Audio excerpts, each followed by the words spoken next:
podcast for curious mind. Halo teman KBR, selamat datang di Uang Bicara, menavigasi kamu supaya tetap cuan. Bareng saya, Puri Anindita. Sadar nggak? Kesadaran olahraga orang-orang nih makin meningkat loh sejak pandemi COVID-19 kelar. Nah, sekarang masalahnya olahraga nggak cuma soal keringetan sama sehat aja. Sadar juga kan ya, gym ini sekarang selalu penuh. Upload foto di studio pilates atau di lapangan paddle juga udah sering nih. Nah, pertanyaannya, kapan olahraga ini jadi kebutuhan dan kapan dia berubah jadi pengeluaran impulsif? Udah bareng kita, Certified Financial Planner Finante, Niputu Desi Ratnadewi yang akan bahas soal mengelola keuangan di tengah tren olahraga. Yuk, kita ngobrol di Uang Bicara.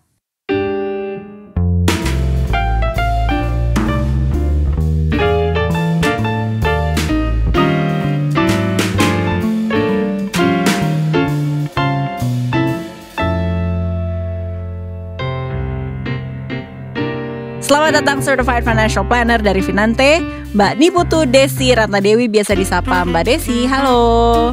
Halo Mbak Puri, selamat pagi.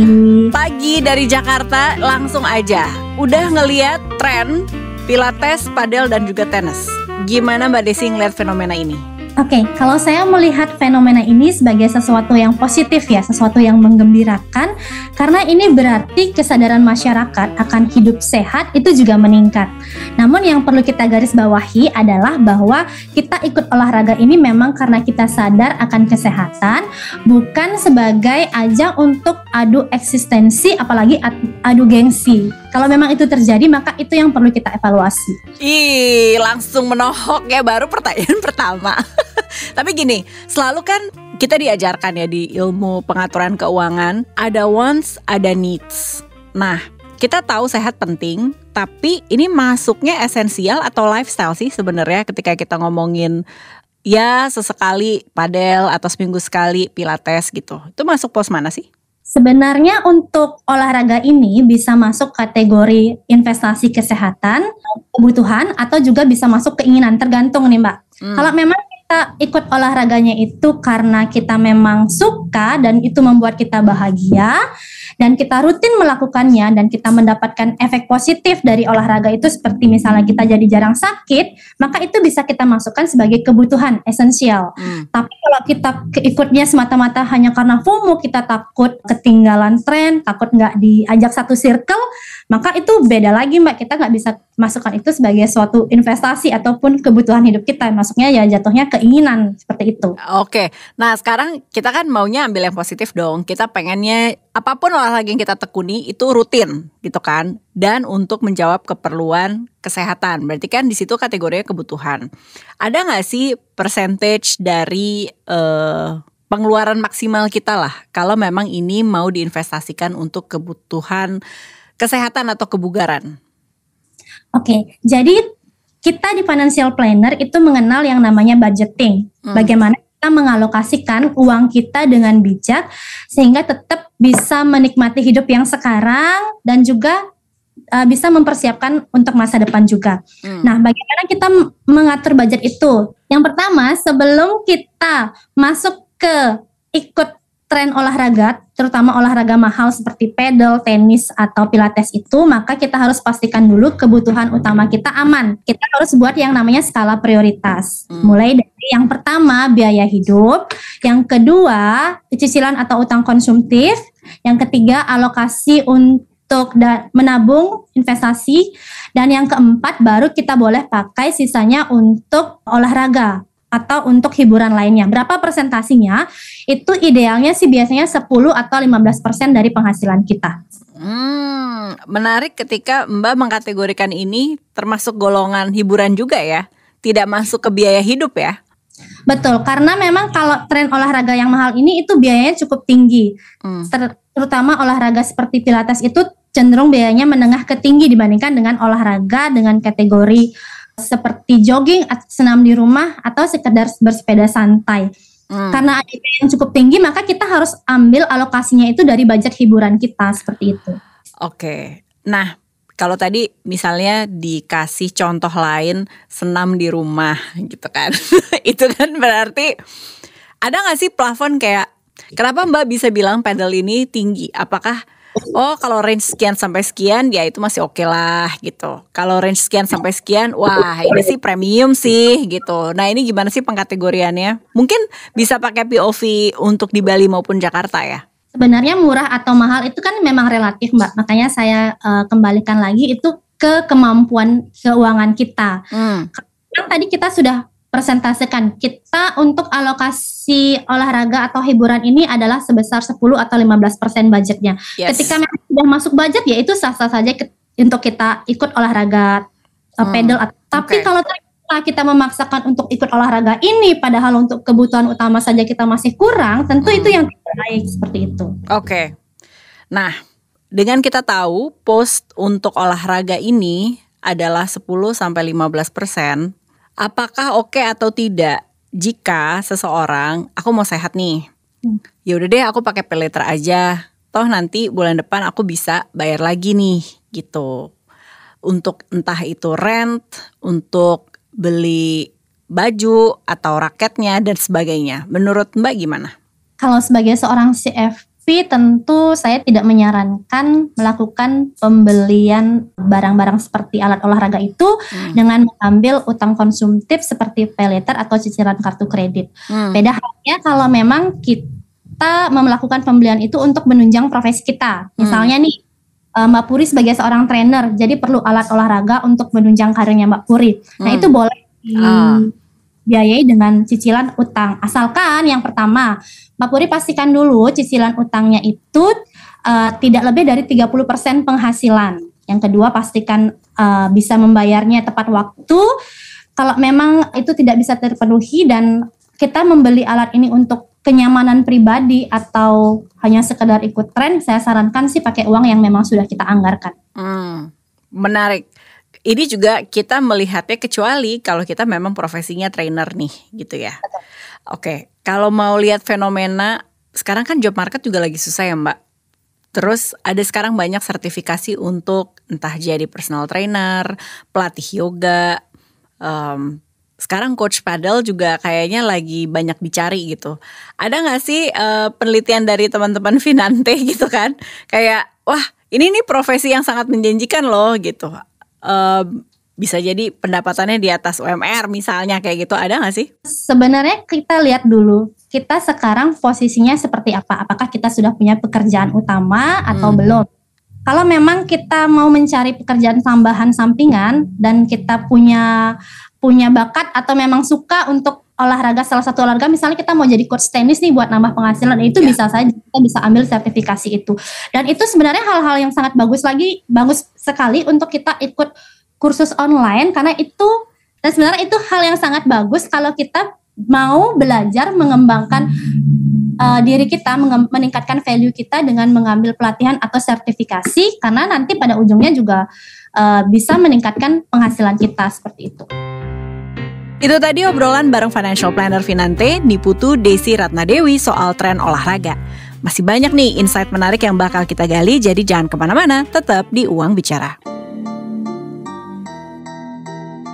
Come on yo, buat yang sukanya berhoax, you better listen to this one. Check this one out yo.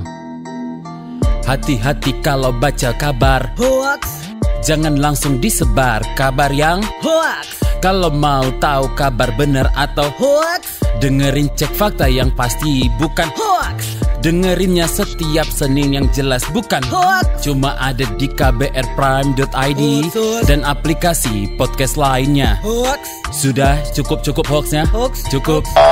Jaga emosi, tahan jari, verifikasi sebelum dibagi. Saya Aribowo Sasmito, Ketua Komite Pemeriksa Fakta Mafindo. KBR Prime, podcast for curious mind.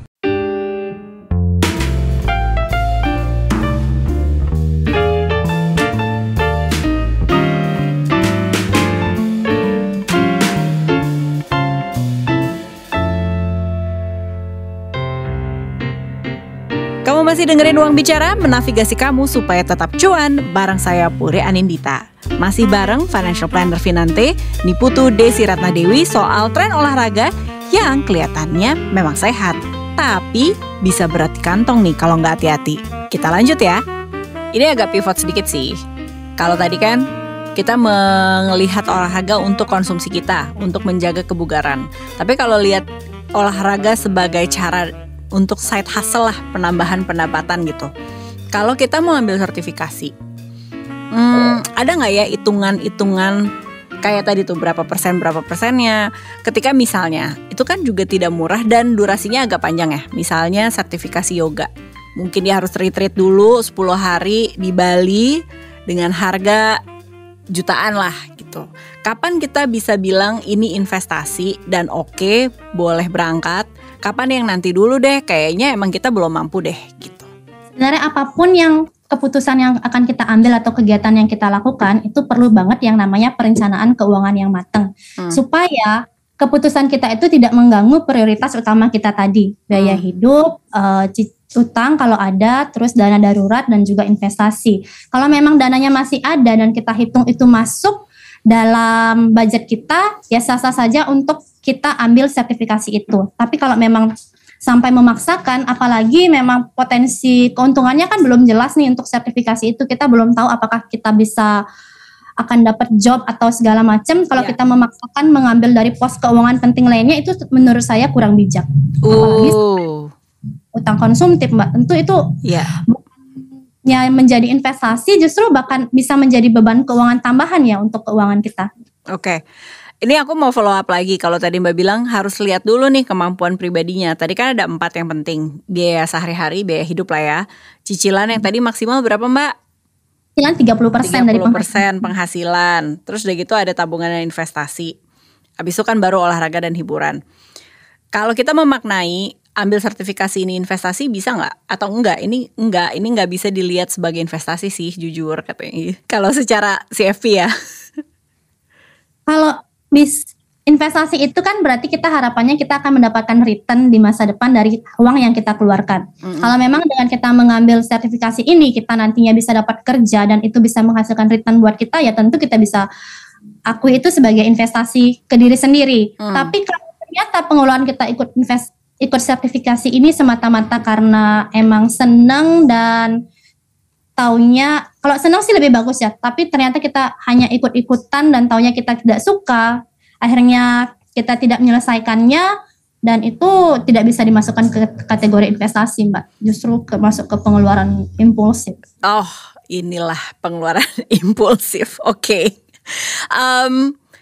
Ini kembali ke skala prioritas. Ada nggak sih hal-hal yang menurut Mbak ke depannya kita perlu sangat hati-hati gitu ya ketika menavigasi, soalnya gini, olahraga juga dianggap jika tidak menjadi side hustle atau tidak menjaga kebugaran, ini networking juga loh. Ini kan terjadi di golf misalnya umumnya gitu. Sekarang padel juga kayaknya jadi ajang networking juga. Apakah sama sih pertanyaannya? Apakah ini bisa dilihat sebagai investasi kalau kita lihat dari situ ya, dari networkingnya, atau enggak sih? Ledgernya nggak masuk sih gitu. Bisa atau enggak itu tergantung. Kalau memang itu mendukung pekerjaan kita dan bisa membantu kita menghasilkan klien atau potensi uang dari sana, ya kita bisa melakukan investasi. Tapi kalau kita sekedar ikut-ikutan yang justru menambah beban keuangan kita jadi keluar biaya untuk nongkrong, untuk ikut komunitas, ya itu beda lagi, Mbak. Paham. Oke, ini menuju ke ada satu frase yang saya pelajari namanya lifestyle inflation. Jadi siapa ya? Waktu itu sempat ada pembicara juga, dia bilang, coba kalau kita misalnya gajiannya dulu 5 juta gitu, bisa nabung 1 juta gitu. Kalau sekarang udah gajiannya bisa 10 juta, nabungnya jadi berapa? Ternyata jawaban 2 juta tuh kan salah ya. Nah, ajak kami kenapa sebenarnya, kalau 10 juta nabungnya 2 juta tuh salah. Terus biasanya beriringan dengan pendapatan kita naik, gaya hidup atau ongkos hidup kita juga naik nih. Bisa gak kasih koridor supaya ini sih udah gak proporsional nih kenaikannya. Karena kan biasanya orang ngerasa kalau gajiku udah naik, aku juga pengen dong kualitas hidupku naik gitu. Tapi gak pengen di luar koridor. Nah, gimana tuh Mbak? Oke, jadi lifestyle inflation itu adalah kondisi ketika penghasilan kita naik, pengeluaran kita juga ikut naik dan itu biasanya tanpa sadar. Contoh nih, karena kita lagi bahas olahraga. Kalau dulu kita cukup olahraganya dengan jogging santai. Sekarang karena gajian naik, kita mau ikut mau ikut pedal deh atau ikut tenis seperti itu. Otomatis pengeluaran kita juga ikut naik kan. Nah, bagaimana tips kita untuk tidak terjebak dalam lifestyle inflation ini? Yang pertama kita coba buat yang namanya anggaran tetap nih Mbak. Ketika penghasilan kita naik, usahakan pengeluaran kita juga tidak naik signifikan. Justru ketika penghasilan naik ini merupakan momen emas untuk kita bisa mempercepat tabungan dana darurat kita ataupun menambah porsi investasi.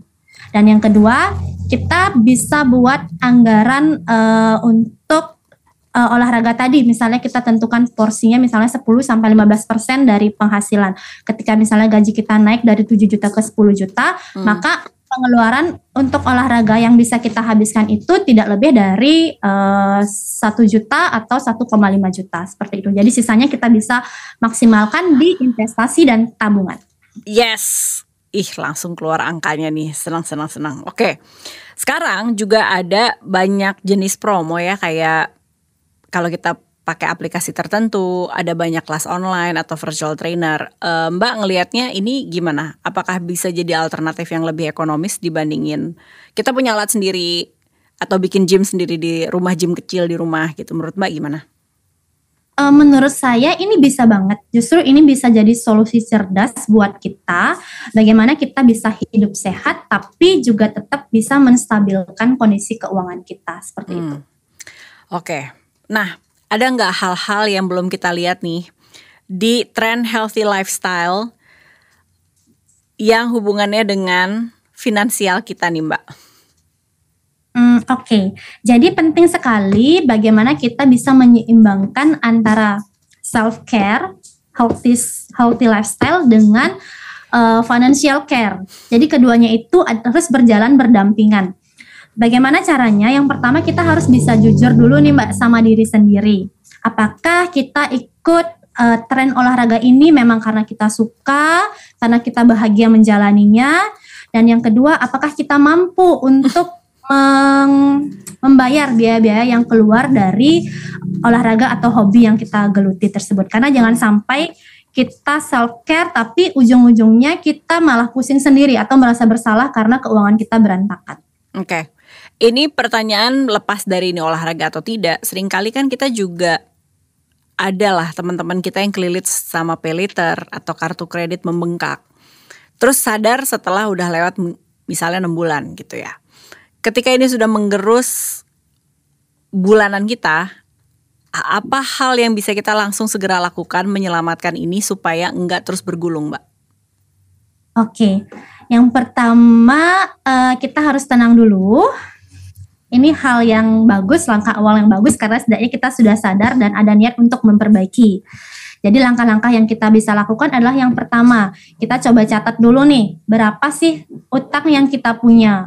Dirinci deh tuh semua penghasilan, dirinci utangnya berapa, cicilan per bulan berapa, bunganya berapa. Nah dari sana setelah kita tahu baru kita mulai susun strategi bagaimana untuk melunasinya. Entah itu dari penghasilan tambahan atau kita bisa mengurangi pos-pos pengeluaran kita sehingga kita punya dana ekstra untuk membayar cicilan utang. Baru aja kita ngobrol bareng financial planner Finante Niputu Desi Ratnadewi soal tren olahraga. Mudah-mudahan abis ini kita makin bijak ya ngatur pengeluaran kita biar yang sehat gak cuma badan tapi juga dompet kita. Sampai sini dulu episode Uang Bicara minggu ini. Kalau teman KBR punya kritik, saran, atau masukan ide soal topik ekonomi, keuangan, dan literasi finansial yang pengen banget dibahas, kirimin ya emailnya ke podcast@kbrprime.id dengan subjek Uang Bicara. Saya Puri Anindita pamit, dengerin terus Uang Bicara menavigasi kamu supaya tetap cuan setiap Kamis di platform mendengarkan podcast kesayangan kamu, dan jangan lupa nonton juga video podcastnya yang tayang di akun YouTube KBR Media. Bye for now.